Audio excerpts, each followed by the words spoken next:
Well, it's a real pleasure to be here to discuss this book. It's a wonderful book, and it brings together, as Bob has pointed out, a historical perspective, wonderful stories. I don't know how he finds all these things out, but going back to the Continental Congress in the United States, he's, from a global perspective, with an enormous number of insights, both economics and politics.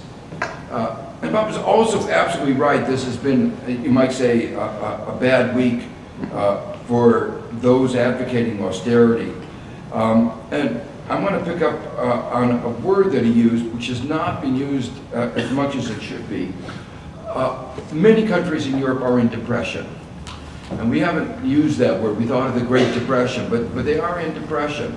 When you have in Greece a youth unemployment rate of over 60%, and in Spain over 50%, overall unemployment in both these countries well over 50%, no hope in sight of getting out of this, it is depression. And I think Europe as a whole is in recession. The decline in GDP in Italy is greater than in the Great Depression.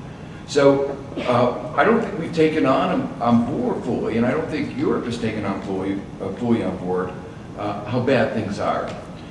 By the same token, things are not as bad in the United States as in Europe. That may give us a little left, but it shouldn't give us too much of a left. We think of Europe as having austerity, but we've actually been engaged in austerity for a while, and we haven't called it that until quite recently. But there are 700,000 fewer public employees than there were before the crisis began.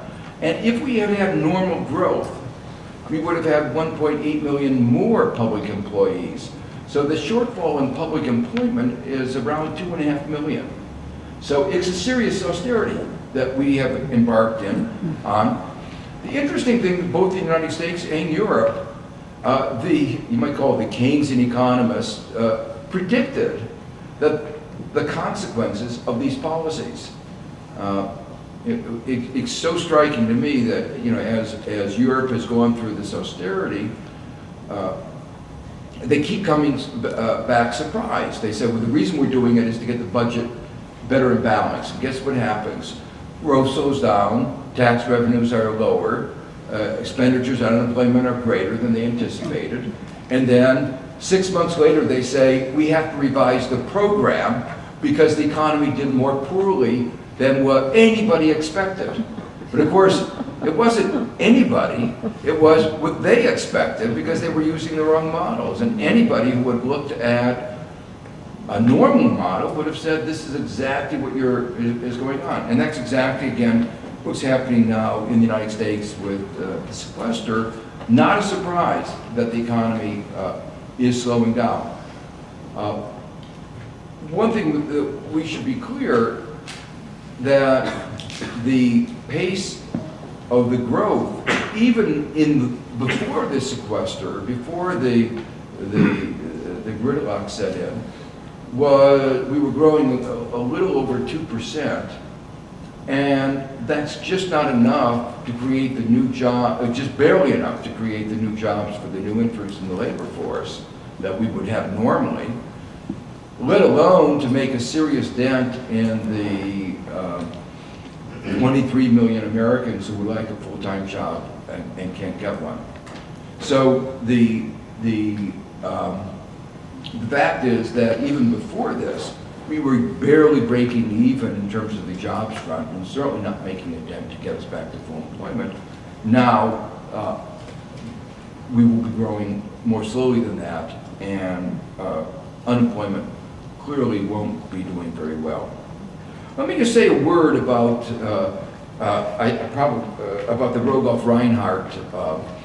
From an academic point of view, it was very interesting.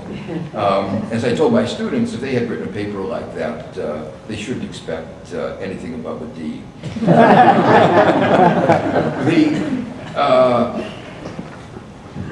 There were a number of technical details that were that have gotten a lot of attention.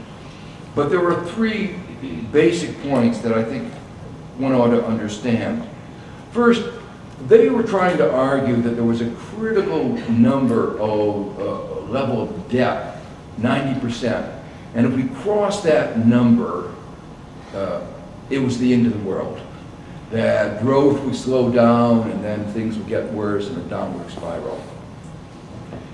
And the fact of the critique that was made said there is no evidence of a break. And no one who's looked at the data has shown otherwise. There is no statistical evidence of a break at 90%. And they haven't shown that in their work. They didn't show that actually beforehand. So what is striking is that what they were selling and sold so well in the politics is just wrong. The second point is that even to the extent that there is a negative relationship that debt, the higher debt, is associated with lower growth, there's the fundamental problem of causality. Which way does it go? And we all know the answer in the current episode. It was the slow growth, the economic downturn that led to the increase in the debt. It wasn't the other way around. It wasn't the deficit that led to the slow growth. And that's an issue that is pervasive throughout their work. And that point is absolutely fundamental, because what they're trying to say is, if you lead to high debt, it will lead to the slow growth. The test of that causality is the instances that Bob referred to. There are a couple cases where we know very clearly which way the causality went.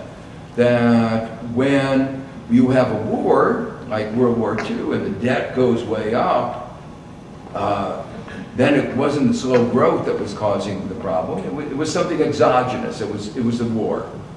The interesting thing about wars is, though, they don't really prepare the economy for the growth going forward. It's not like you're spending money investing in highways or infrastructure or education. You're fighting a war, things that disappear, bombs and things like that, that don't create investments in the country. And yet, end of World War II, we had a 130% debt GDP ratio, and it was followed by the decades of the strongest and shared growth that we've ever had. So, and if you look back in the UK, Martin Wolf is fond of pointing out that if Rogoff and Reinhardt had been correct, the Industrial Revolution would never have occurred.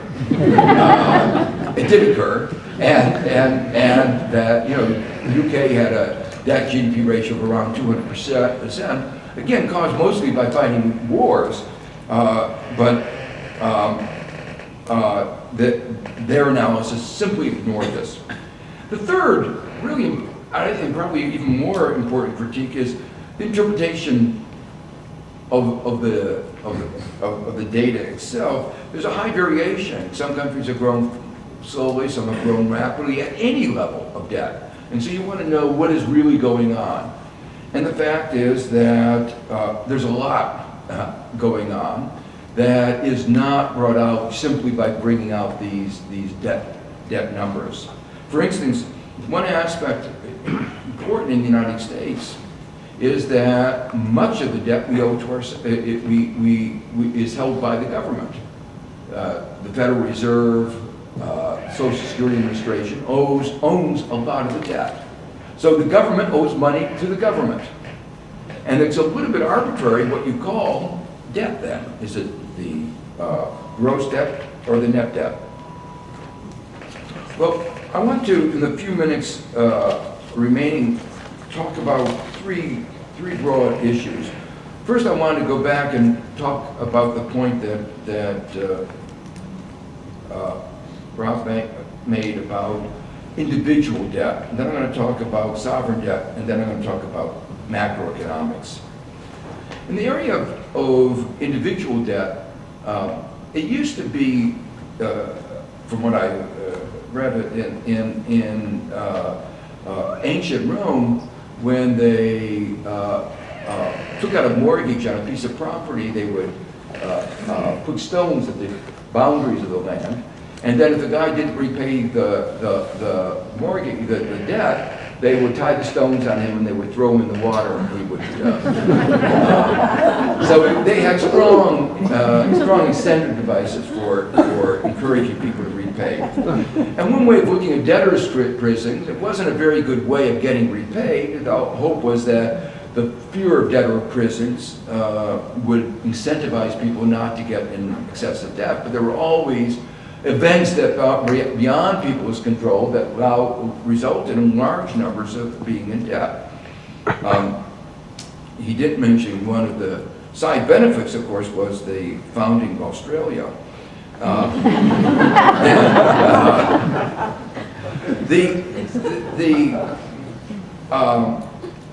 What Americans haven't realized that we introduced, in a way, a form of partial indentured servitude in the bankruptcy law that we passed.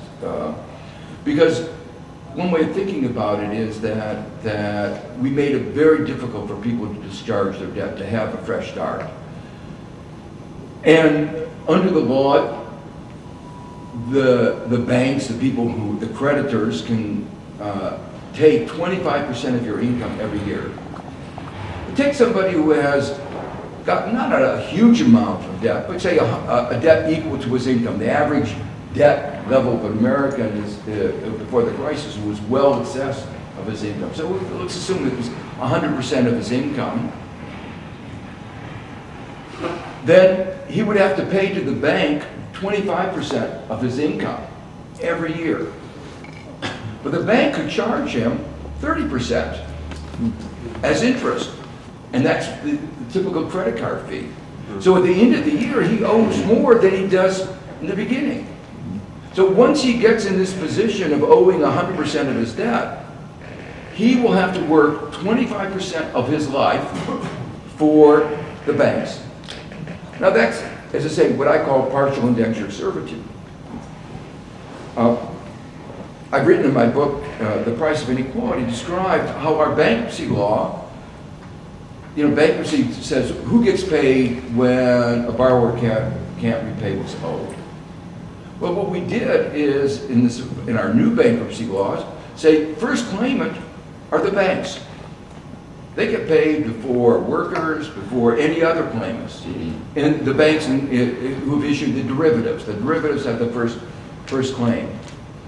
At the other extreme, students cannot discharge their debt no matter what happens.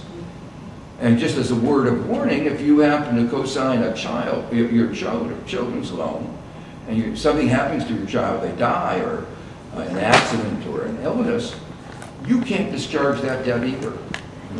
So it would be hard to believe that a society like America could devise such an inhumane set of laws. In the case of the homeowners, I have proposed in my book, Freefall, a homeowners chapter 11. You can redesign, if it's important to give a fresh start to businesses, it's important to give a fresh start to families who have gotten over debt, particularly with predatory lending from the banks. And we know that the banks were engaged in predatory lending, that they engaged in discriminatory lending practices. They targeted African Americans, Hispanics, people who were financially unsophisticated. And so it seemed to me that appropriate that we ought to give these people a fresh start. And bills were introduced into Congress, but the Obama administration didn't push it. And the Republicans and the banks opposed it, and it never got adopted. It's worth noting, just as an aside, that studies of those who are winding up with heavy debt are disproportionately those who have gotten into debt because of an illness. And it's related actually to deficiencies in our healthcare system. So So that gives you a little bit of a picture of how bad things are, I think, in the area of individual debt, and we haven't really fixed it very well. Things have gotten much worse over the past decade. In the case of sovereign debt, just like we had debtors' prison, there was debtor prisons before modern bankruptcy laws came into place. In the case of sovereign, when governments got into debt, there used to be an easy solution. The country whose banks were owed the money sent their troops out and took over the country. So some of you may know the stories of the Suez, the invasion of Egypt by the British and the French. Mexico lost independence. Maximilian was put in emperor of Mexico when its debts got too large.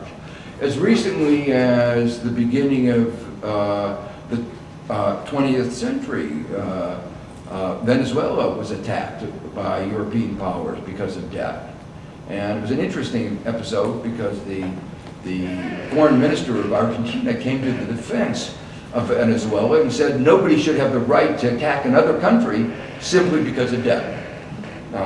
It's interesting that, of course, Argentina would then be a country that would be lined up with debt problems in decades after that.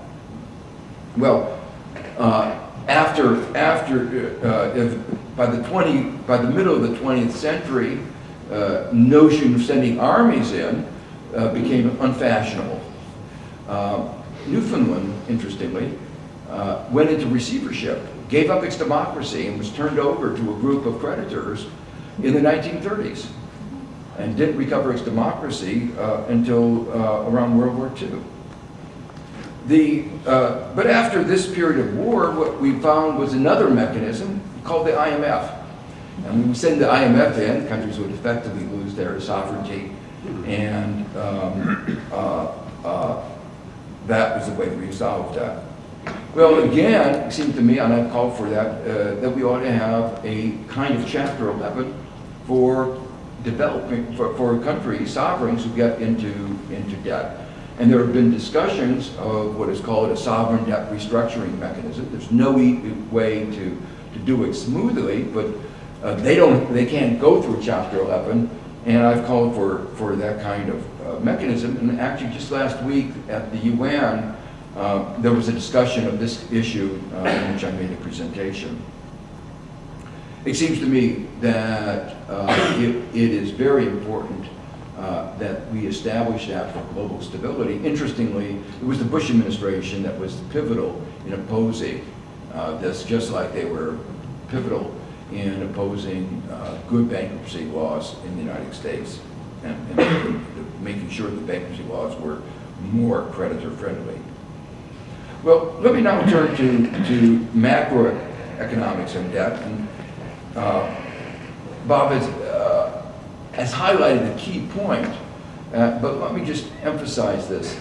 At the individual level, when individuals are highly indebted, it's very hard for them to spend. And recent data looking across the United States has shown that very strongly, that households with high levels of indebtedness have their spending constrained, just as individuals with low income have their spending constrained. And that is one of the things that is weakening the U.S. economy today. It's one of the things. I don't want to say it's the only thing, but it's one of the things that is weakening the economy today. It's also one of the reasons why if we had a homeowners Chapter 11, a restructuring of the debt, it would actually be good for the economy.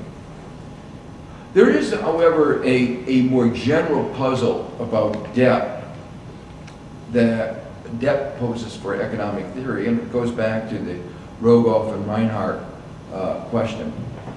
Why should debt lead to lower growth in general? After all, if we owe money to particularly national debt, if we owe money to ourselves, isn't this just a redistribution from one pocket to another? Some people are better off, some people are worse off, but we owe the money to ourselves. Why is that? Well, the point is, it goes back to the broad issue of inequality. That it's not the debt so much, but it's the inequality that's been associated with the debt. That has meant that we as a country have wound up with a 1% that gets close to 20% of all the income. It's about a third of all the wealth. And in that kind of country, the economy is not going to function well. So the basic point is we and Europe face this major slowdown that we ought to remember is that we have the same human resources, the same we have the same capital, the same natural resources that we had before the crisis. So there's no reason why we should compound mistakes that we made before the crisis by operating our economy well below our potential. We are losing trillions of dollars. And we have so many unmet needs. So something is not working right. Something is not working right in our economy, in our market economy, when we have underutilized resources, people, capital, and we have so many unmet needs. And one of the ways of getting our economy back to functioning the way it should be is restructuring debt. And unfortunately, this is a topic that has not really been given the attention that it deserves, and Bob's book has really brought this kind of question to the fore. Thank you.